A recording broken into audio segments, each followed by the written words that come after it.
Hello everybody, how are you. It is CBSE science classes और ये हमारी class 9th का चैप्टर नंबर 5 का पार्ट नंबर 3 है। और इस पार्ट में हम पढ़ने वाले हैं what is cell made up of, what is the structure organisation of a cell. मतलब हमारी जो सेल होती है, जिसके बारे में हमने पहले काफ़ी कुछ पढ़ लिया है।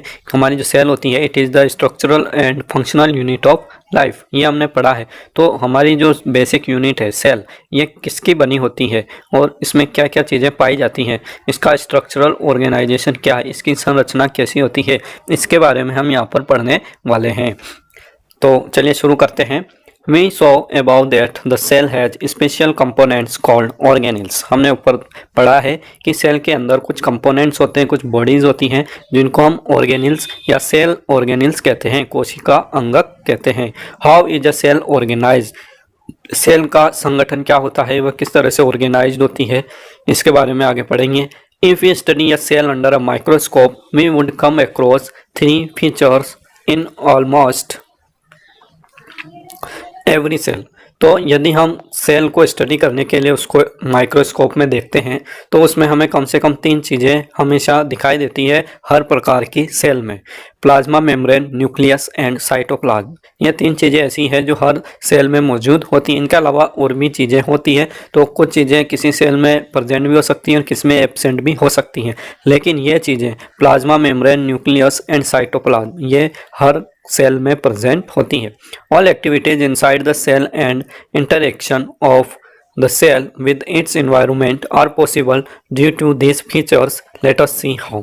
तो जो भी एक्टिविटीज होती है सेल के अंदर, वो किस तरह से पूरी बॉडी का निर्माण करती है, उसके और दूसरी सेल्स के साथ क्या इंटरेक्शंस होते हैं, और उसके आसपास जो इन्वायरमेंट होता है, वे सब एक्टिविटीज़ कैसे होती हैं, है ना, वे सभी इन फीचर्स के द्वारा ही कंट्रोल की जाती हैं, प्लाज्मा मेम्ब्रेन, न्यूक्लियस और साइटोप्लाज्म के द्वारा। तो ये कैसे होता है, इसको ही हम आगे अपने डिस्कस करने वाले हैं। तो सबसे पहले हम यहाँ पर स्टडी करेंगे प्लाज्मा मेम्ब्रेन के बारे में। तो प्लाज्मा मेम्ब्रेन हमारी जो आउटर कवरिंग होती है, किसी भी सेल की सबसे आउटर कवरिंग को हम प्लाज्मा मेम्ब्रेन या सेल मेम्ब्रेन कहते हैं। हिंदी में इसको आप कोशिका झिल्ली कह सकते हैं। This is the outermost covering of the cell that separate the contents of the cell from its external environment। तो ये सबसे बाहरी आवरण होता है कोशिका का, जो क्या करता है, जो सेल होती है हमारी, उसको पूरी इन्वायरमेंट से, उसके आसपास के वातावरण से बिल्कुल अलग करता है। जैसे आपकी बॉडी होती है, तो आपकी बॉडी पे सबसे आउटर मोस्ट कवरिंग क्या है, आपकी स्किन है, ठीक है। और ये स्किन क्या करती है, आपको पूरे एक्सटर्नल इन्वायरमेंट से अलग करती है, क्योंकि आपकी बॉडी के अंदर भी कुछ इन्वायरमेंट होता है, कुछ चीज़ें होती हैं। तो अंदर का इन्वायरमेंट अलग है, बाहर का इन्वायरमेंट अलग है। तो ये हमारी स्किन जैसे बॉडी को हमारे एक्सटर्नल इन्वायरमेंट से अलग करती है, उसी तरह से प्लाज्मा मेम्ब्रेन भी क्या करती है, सेल के अंदर का जो इन्वायरमेंट है उसको एक्सटर्नल इन्वायरमेंट से अलग करती है। द प्लाज्मा मेम्ब्रेन अलाउज और permits the entry and exist of some material in and out of the cell. Plasma membrane क्या करती है, ये कुछ मॉलिक्यूल्स की एंट्री और एग्जिट को कंट्रोल करती है। मतलब कुछ मॉलिक्यूल्स को ये अंदर आने देती है और कुछ मॉलिक्यूल्स को कोशिका से बाहर जाने देती है। It also prevents movement of some other materials, ये कुछ दूसरे मटेरियल्स की मूवमेंट को प्रिवेंट भी करती है। The cell membrane therefore is called selectively permeable membrane. तो यहाँ पर कहने का मतलब ये है कि कोई भी मटेरियल या कोई भी मॉलिक्यूल्स सेल के अंदर अपनी इच्छा से नहीं आ जा सकते। सेल के अंदर वही मॉलिक्यूल्स या कंपोनेंट्स अंदर बाहर आ जा सकते हैं जिनको सेल मेम्ब्रेन या प्लाज्मा मेम्ब्रेन अलाउ करती है, ठीक है। तो इसलिए हम उसको क्या कहते हैं, सिलेक्टिवली परमिएबल मेम्ब्रेन, यानी कि चयनात्मक पारगम्य झिल्ली, है ना। ये चयन करके किसी भी मटेरियल को या मॉलिक्यूल्स को क्या करती है, सेल के अंदर पार कराती है, उनको आर पार जाने की आज्ञा देती है, ठीक है। तो सेलेक्टिवली परमिएबल मेम्ब्रेन का अर्थ होता है चयनात्मक पारगम्य झिल्ली।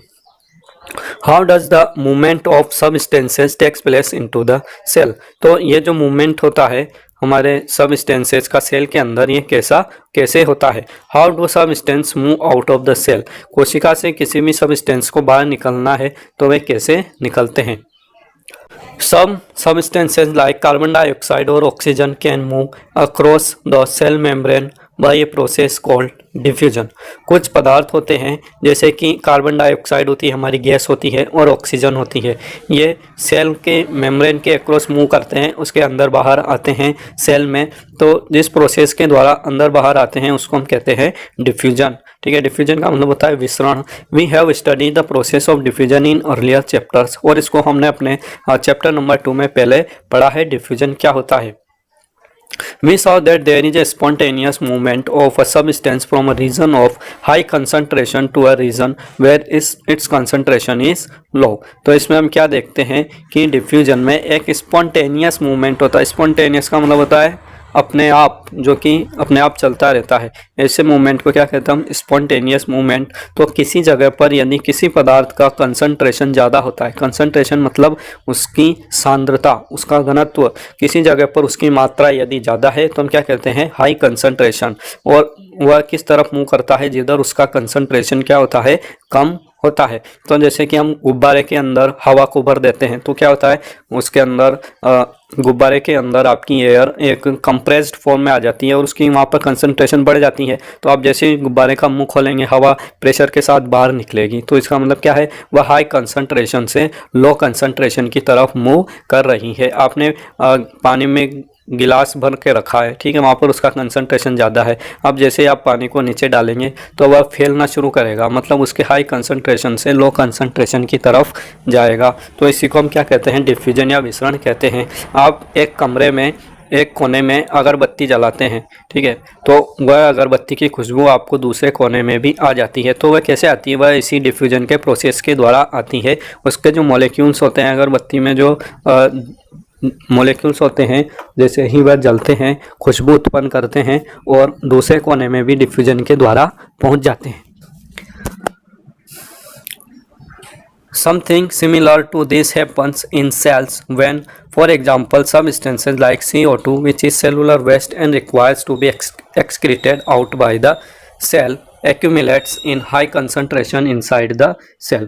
तो इसी तरह से कुछ चीज़ें आपके सेल में भी होती हैं, जैसे कि आपके CO2 होता है। CO2 क्या है, आपके सेल के लिए एक सेलुलर वेस्ट है, कोशिकीय अपशिष्ट है। मतलब जब रेस्पिरेशन होता है सेल के अंदर, ऑक्सीजन की सहायता से फूड का ऑक्सीडेशन होता है और वहाँ पर CO2 और वाटर बनते हैं। ये हमने पहले पढ़ा है कि जो भी हम फूड खाते हैं वह हमारी सेल के अंदर जाता है और फिर वहाँ पर ऑक्सीजन उसका क्या करता है, ऑक्सीडेशन कर देता है, और हमारा जो फूड होता है ग्लूकोज, वह CO2 और H2O में टूट जाता है। तो CO2 हमारे लिए क्या होती है, एक वेस्ट गैस होती है जो कि सेल से बाहर निकालना आवश्यक होती है। It requires to be excreted out by the cell, इसको सेल से बाहर निकालना जरूरी होता है। It accumulates in high concentration inside the cell. तो हमारा जो ऑक्सीडेशन है ऑक्सीजन के द्वारा ये लगातार होता रहता है और CO2 क्या होती है, वहाँ पर इकट्ठी होती रहती है। In the cells external environment, और जो सेल का जो एक्सटर्नल इन्वायरमेंट है वहाँ पर CO2 का कंसंट्रेशन लो हो जाता है। The concentration of CO2 is low as compare to that the inside the cell. तो कोशिका के अंदर CO2 का कंसंट्रेशन ज़्यादा है और कोशिका के बाहर CO2 का कंसंट्रेशन कम है। तो हमारी CO2 क्या होगी, ये सेल से बाहर निकल जाएगी, इसके हाई कंसंट्रेशन से लो कंसंट्रेशन की तरफ मूव करेगी। As soon as there is a difference of concentration of CO2 inside and outside a cell, CO2 moves out of the cell. तो इस तरह से हमारी जो CO2 है वह कोशिका के बाहर चली जाती है। From a region of high concentration to a region of low concentration outside the cell by the process of diffusion. तो यहाँ पर एक प्रोसेस होता है डिफ्यूजन का, और इसमें क्या होता है कि CO2 एक रीजन हाई कंसंट्रेशन रीजन से, मतलब उसकी जो अधिक सांद्रता वाला क्षेत्र होता है उससे कम कंसंट्रेशन वाले रीजन की तरफ वह मूव करती है, और इसी प्रोसेस को हम डिफ्यूजन कहते हैं। ठीक है, तो आपको यहाँ पर समझ में आ गया होगा। आप इसको थोड़ा सा और इधर समझ सकते हैं कि जैसे ये हमारी एक सेल है, ठीक है, इस सेल के अंदर रेस्पिरेशन हो रहा है, हमारा ग्लूकोज है, ग्लूकोज C6H12 वो 6 होता है आपके, ठीक है, ये आपकी सेल के अंदर जा रहा है और सेल में वहाँ पर ऑक्सीजन भी आ रही है, ठीक है, ये भी आपके डिफ्यूजन के द्वारा अंदर आती है ऑक्सीजन, और यहाँ पर ये ब्रेक डाउन होता है C6H12O6 का, और ये CO2 यहाँ पर बनती है। ठीक है, तो ये स्पॉन्टेनियस प्रोसेस होते हैं, लगातार चलते रहते हैं और ये CO2 आपकी जहरीली गैस है और इसको आपको कोशिका से बाहर निकालना जरूरी है। तो इसके लिए जब इसकी मात्रा कोशिका के अंदर ज़्यादा हो जाती है, इसका कंसंट्रेशन हाई हो जाता है और कोशिका के बाहर इसका कंसंट्रेशन कम होता है, तो ये क्या होती है, सेल से बाहर आ जाती है। ठीक है, CO2 कहाँ गई, आपकी सेल से बाहर। तो इस तरह से यहाँ पर आपके डिफ्यूजन के द्वारा गैसें सेल के अंदर आती हैं और बाहर जाती हैं। ऑक्सीजन का अंदर आना सेल के अंदर, ये भी क्या है, डिफ्यूजन के प्रोसेस के द्वारा ही होता है और सेल के अंदर से CO2 का बाहर जाना भी डिफ्यूजन के द्वारा ही होता है। ठीक है, एंड व्हाट इज डिफ्यूजन, तो आप उसकी डेफिनेशन लिख सकते हैं। Then similarly oxygen enters the cell by the process of diffusion when the level or concentration of oxygen inside the cell decreases। तो इसी तरह से ऑक्सीजन भी सेल के अंदर एंटर करती है। जब सेल के अंदर ऑक्सीजन की मात्रा कम होती है तो सेल के अंदर ऑक्सीजन एंटर कर जाती है। Thus diffusion plays an important role in gaseous exchange between the cells as well as the cell and in external environment। तो यहाँ पर डिफ्यूजन एक बहुत इम्पोर्टेंट फिनोमिना होता है, एक प्रोसेस होता है जिसके द्वारा गैसों का आदान प्रदान सेल के द्वारा होता है। Water also obeys the law of diffusion. हमारा जो वाटर होता है वह भी क्या करता है, डिफ्यूजन के लॉ को ओबे करता है, मतलब ये भी डिफ्यूजन के प्रोसेस को फॉलो करता है। The movement of water molecules through such a selectively permeable membrane is called osmosis, परासरण। तो इस तरह से यदि वाटर मॉलिक्यूल्स का डिफ्यूजन होता है, बीच में एक सेलेक्टिवली परमेबल मेम्ब्रेन होती है, उसको हम क्या कहते हैं, ऑस्मोसिस कहते हैं। ठीक है, ये डिफ्यूजन ही है एक तरह का, लेकिन इसमें अंतर इतना सा है कि जैसे आपके यहाँ पर एक कंटेनर है, ठीक है, उसमें हमने बीच में क्या लगा दी, एक झिल्ली लगा दी जिसको हम बोलते हैं SPM, सेलेक्टिवली परमेबल मेम्ब्रेन। जैसे कि हमारी प्लाज्मा मेम्ब्रेन होती है, आप एग को जब छीलते हैं तो उसके अंदर से एक पतली सी मेम्ब्रेन निकलती है, उसको आप SPM बना सकते हैं। तो ये हमारी सेलेक्टिवली परमेबल मेम्ब्रेन यानी कि चयनात्मक पारगम्य झिल्ली, ये सिर्फ अपने कुछ विशेष मॉलिक्यूल्स को ही अंदर बाहर आने जाने देती है। ठीक है, तो हमने यहाँ पर क्या किया कि एक दोनों तरफ आपने दो तरह के सॉल्यूशन भर दिए। यहाँ पर भी आपने वाटर भरा है और इधर भी आपने वाटर इधर भर दिया है, और साथ में आपने क्या किया कि इस वाटर के अंदर आपने कुछ साल्ट मिला दिया। ठीक है, ये जो हमारा, आप इसको नाम दे सकते हैं, इस साइड को A, इस साइड को B। तो आपने A साइड की तरफ क्या किया, कुछ साल्ट मिला दिया, तो इधर क्या हुआ, साल्ट की मात्रा क्या हो गई, बढ़ गई, और ये सॉल्यूशन हमारा हो गया एक तरह से कंसंट्रेटेड सॉल्यूशन। एक ही साइड पर जो सॉल्यूशन है उसको आप क्या बोलेंगे, कंसंट्रेटेड सॉल्यूशन, क्योंकि यहाँ पर क्या है, साल्ट की मात्रा ज़्यादा है और इधर वाटर ज़्यादा है, यानी कि इस वाटर में आपने कुछ नहीं मिलाया। तो आप बताइए वाटर किधर मूव करेगा, वाटर का कंसंट्रेशन किधर ज़्यादा है, तो बी साइड में वाटर का कंसंट्रेशन ज़्यादा है, ए साइड में वाटर का कंसंट्रेशन यहाँ पर बी की तुलना में कम है, क्योंकि यहाँ पर क्या है, इसके साथ कुछ और चीज़ें भी मिली हुई हैं, हमने यहाँ पर साल्ट मिलाया है। ठीक है, तो यहाँ क्या हुआ कि ए में वाटर का कंसंट्रेशन कम हो गया और बी में वाटर का कंसंट्रेशन ज़्यादा है। तो वाटर क्या करेगा, इधर मूव करेगा, हाई कंसंट्रेशन से लो कंसंट्रेशन की तरफ मूव करेगा। तो इसी को आप क्या कहते हैं, ऑस्मोसिस कहते हैं। हाई कंसंट्रेशन से लो कंसंट्रेशन की तरफ मूव करना क्या कहलाता है, आपका ऑस्मोसिस कहलाता है, हाई टू लो। ठीक है, लेकिन यहाँ पर बीच में आ जाती है एक सेमी परमिएबल मेम्ब्रेन, इस कारण इसको हम एक विशेष नाम देते हैं, ऑस्मोसिस। तो आपको ऑस्मोसिस यहाँ पर समझ में आ गया होगा। ऑस्मोसिस को आप सिंपली डिफाइन कर सकते हैं कि the movement of water across a semi permeable membrane is called osmosis, है ना। या फिर आप ऐसे भी लिख सकते हैं, diffusion of water molecules across a semi permeable membrane from its high concentration to low concentration is called osmosis. The movement of water across the plasma membrane is also affected by amount of substance dissolved in water। तो यहाँ पर water का जो movement है वह किससे affect हुआ, यहाँ पर हमने जब पानी के अंदर दूसरा पदार्थ डाला यानी कि साल्ट डाला, तो उससे क्या हुआ, वाटर का जो ऑस्मोसिस है या डिफ्यूजन है वह यहाँ पर प्रभावित हुआ। फिर पानी किधर मूव हुआ, जो फ्रेश वाटर था वह हमारे साल्ट वाले वाटर की तरफ मूव हुआ। Thus osmosis is the passage of water from a region of high water concentration through a selectively permeable membrane to a region of low water concentration till equilibrium is reached. तो यहाँ पर आपके definition आ जाती है ये osmosis क्या है। तो हम यहाँ से नोटिस इसको नोट कर सकते हैं। ये आपके ऑस्मोसिस की डेफिनेशन है। Osmosis is the passage of water from a region of high water concentration through a selectively permeable membrane. बीच में क्या आती है आपके एसपीएम, सेलेक्टिवली परमिएबल मेम्ब्रेन। एक चयनात्मक पारगम्य झिल्ली के द्वारा ही यहाँ पर क्या होता है, वाटर के मॉलिक्यूल्स का मूवमेंट होता है from there high concentration to a region of low water concentration till equilibrium is reached. और ये कब तक होता है, ठीक है, मूवमेंट तो हो रहा है लेकिन ये कब तक होगा, तो जब तक इक्विलिब्रियम सेट नहीं हो जाता। इक्विलिब्रियम का मतलब होता है साम्य। जब दोनों कंसंट्रेशन बराबर नहीं हो जाएंगे ए पार्ट और बी पार्ट में, जब तक दोनों का कंसंट्रेशन बराबर नहीं हो जाता है तब तक क्या होगा, वहाँ पर वाटर के मॉलिक्यूल्स का ट्रांसफ़र होता रहेगा, ठीक है। तो इक्विलिब्रियम का मतलब यही होता है कि जब दोनों का जो कंसंट्रेशन है बराबर हो जाए, इसको हम बोलते हैं साम्य। What will happen if we put an animal cell or a plant cell into a solution of sugar or salt in water? यदि हम किसी एनिमल सेल को या प्लांट सेल को किसी शुगर के या साल्ट के सॉल्यूशन में रखेंगे तो क्या होगा। तो यहाँ पर आप देख सकते हैं कि हमारे जो सॉल्यूशन होते हैं ये 3 तरह के होते हैं। तो यहाँ पर नीचे कुछ चीज़ें लिखी गई हैं, इनको समझाने से पहले मैं आपको एक डायग्राम के द्वारा ये चीज़ समझाने वाला हूँ, जिससे कि आपको पता चलेगा कि ये 3 तरह के सॉल्यूशन कौन कौन से होते हैं। हमारे हाइपरटोनिक, हाइपोटोनिक और आइसोटोनिक सॉल्यूशन के बारे में आपको जानना यहाँ पर थोड़ा ज़रूरी है, ठीक है। तो हम उसको पहले एक बार समझ लेते हैं।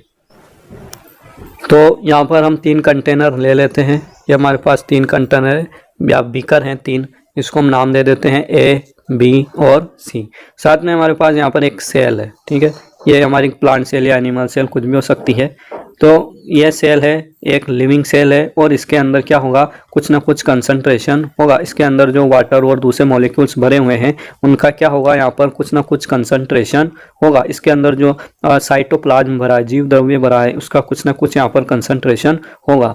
तो हम जो ए वाला बीकर है उसके अंदर ऐसा सॉल्यूशन बनाते हैं। हमने पहले इसमें वाटर लिया और वाटर के अंदर हमने क्या मिलाया, कुछ साल्ट या शुगर इसके अंदर मिला दी, ठीक है। और इस तरह का सॉल्यूशन बना लिया जिस तरह का सॉल्यूशन या कंसंट्रेशन किसके अंदर है, सेल के अंदर है, ठीक है। तो इस तरह का आपका जो सॉल्यूशन बना है वह क्या कहलाएगा, आइसोटोनिक सॉल्यूशन कहलाएगा। आइसो का मतलब होता है same.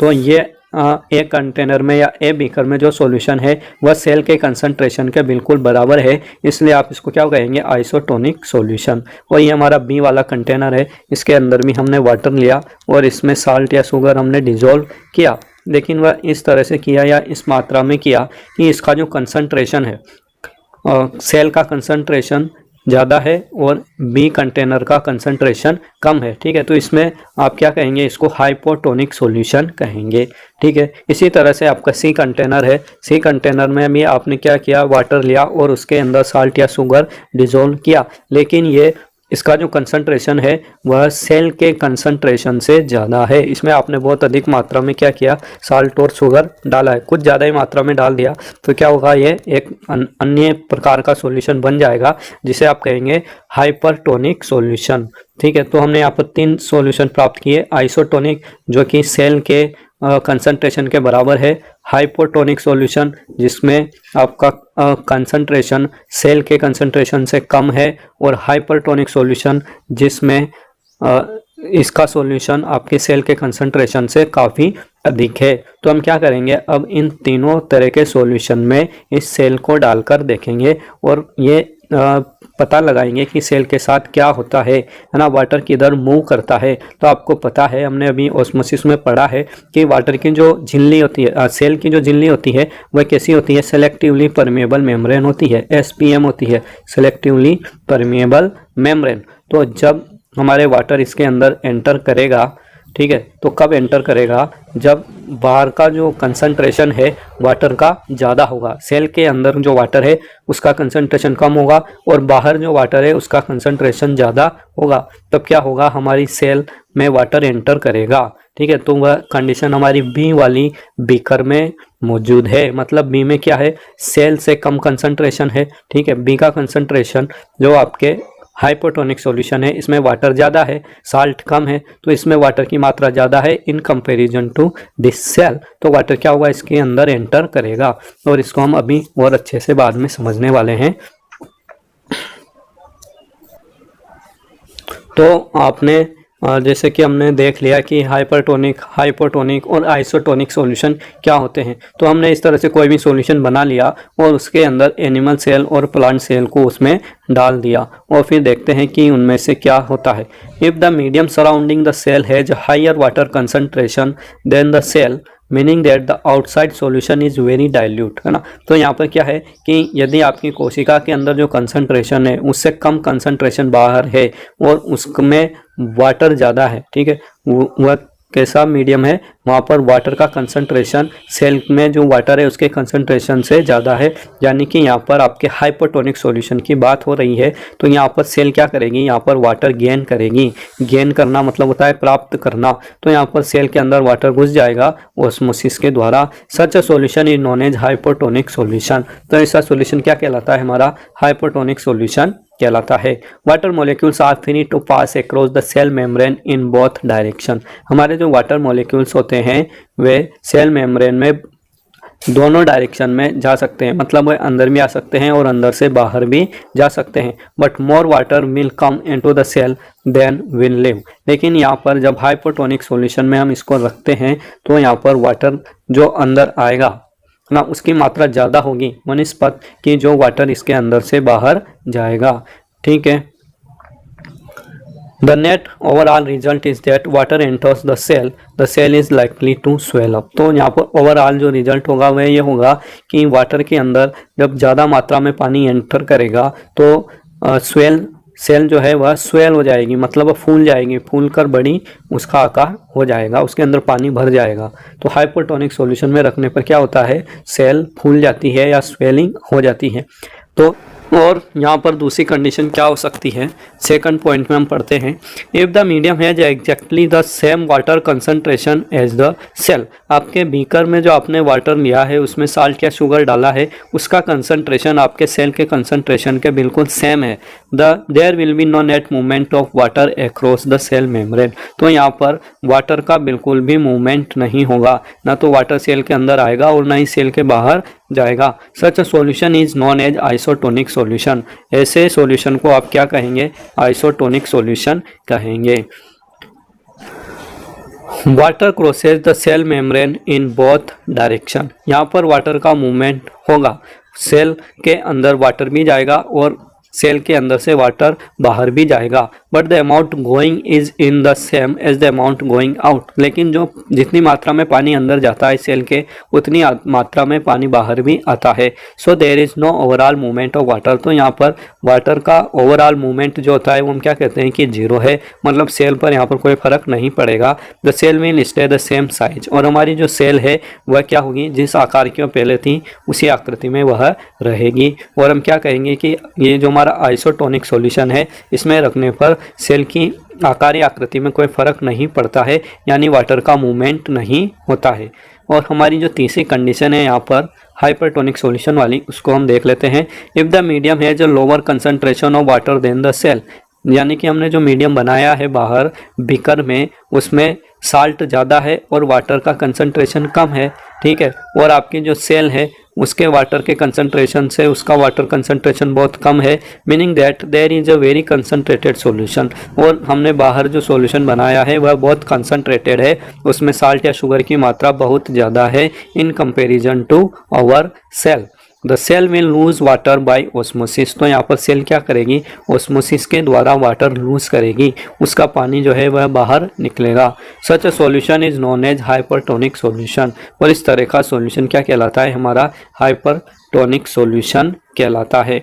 Again water crosses the cell membrane in both direction, यहाँ भी वाटर का मूवमेंट दोनों डायरेक्शन में होता है। But this time more water leave the cell than enters, लेकिन यहाँ पर जितना पानी कोशिका के बाहर निकलेगा और जितना पानी कोशिका के अंदर आएगा उनमें डिफरेंस होगा। ज़्यादा मात्रा में कोशिका के बाहर पानी निकलेगा और कम मात्रा में पानी अंदर आएगा, तो हमारी जो कोशिका है वह क्या होगी, पिचक जाएगी। Therefore the cell will shrink, तो इस तरह से हमारी सेल क्या होगी, यहाँ पर श्रिंक हो जाएगी। तो आपने यहाँ पर 3 कंडीशन देखी, तो इसको मैं आपको एक डायग्राम के द्वारा और समझा देता हूँ, आपके बहुत अच्छे से समझ में आ जाएगा, क्योंकि इससे रिलेटेड एक टर्म होता है प्लाज्मोलाइसिस, वह भी आपको लर्न होना चाहिए।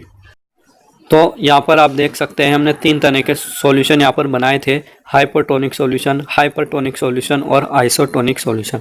आइसोटोनिक में क्या होता है, आपकी जो सेल है उसी के कंसंट्रेशन के बाहर कंसंट्रेशन होता है वाटर का।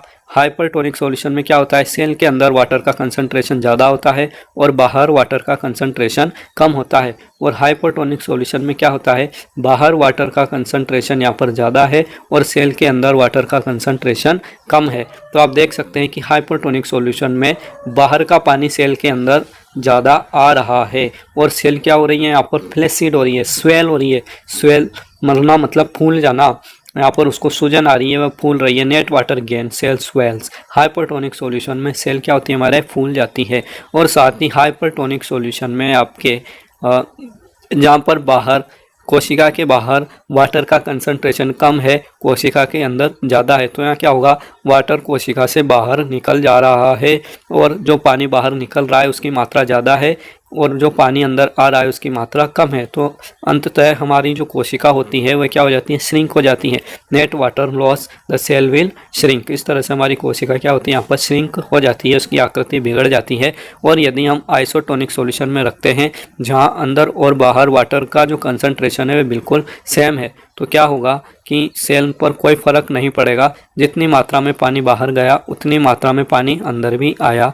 तो यहाँ पर आप कह सकते हैं देयर इज़ नो लॉस और no gain of water, no net loss और गेन। यहाँ पर कोई ना तो लॉस है और गेन है वाटर का, वाटर की मात्रा बिल्कुल बराबर यहाँ पर बनी हुई है।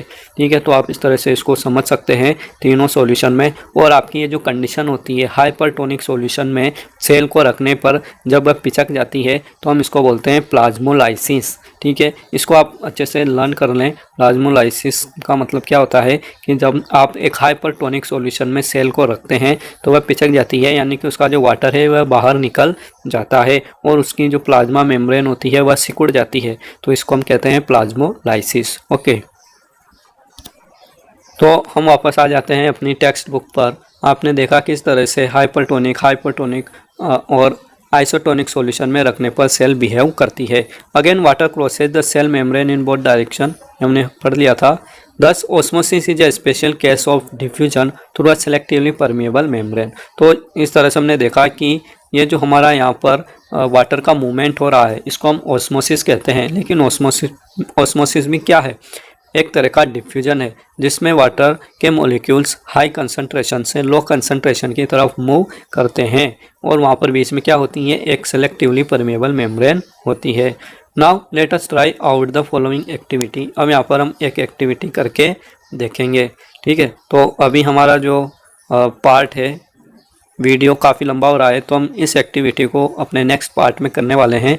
तो आप बने रहिए, चैनल पर नए हैं तो इसको सब्सक्राइब ज़रूर कर लें, बेल आइकन को दबाएं। ओके, थैंक यू, जय हिंद, जय भारत।